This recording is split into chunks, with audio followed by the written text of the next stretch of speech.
as we're talking, because you keep the questions coming, by the way, there's still time.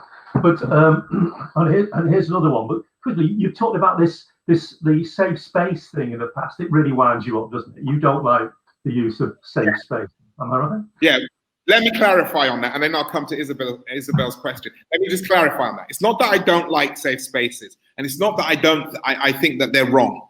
What I'm wary of is them becoming the default for dealing with issues which can be dealt with if you're equipped to deal with them. But what we mustn't do is come from this guilt-driven space, right? If we come from an equity space, a fairness space, the solutions that we're going to come up with are going to be more around how can we deal with this issue as opposed to how can we help the poor, hapless victim. And the problem is, it's like, there's the guilt drink is like, the guilt Kool-Aid is easy to drink. It's really tempting. It's colorful and it makes you feel good, but it's got a bitter aftertaste. And the bitter aftertaste is that it leaves you as a hapless victim. So I'd rather just drink water. And to me, water has no enemy. Water is the equivalent of coming from a place of fairness.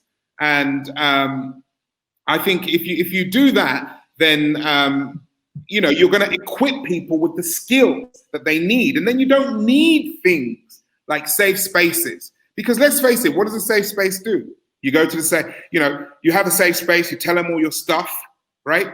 Then that consultant then goes to the HR. They have a conversation. Then you bring the perpetrating manager. They have a conversation with him. Maybe there's some mediation done. Then what happens is he's kind of irritated and walking on eggshells. You're kind of paranoid that he thinks of you or she thinks of you differently, and you're back to where you started. Why not just call the thing out?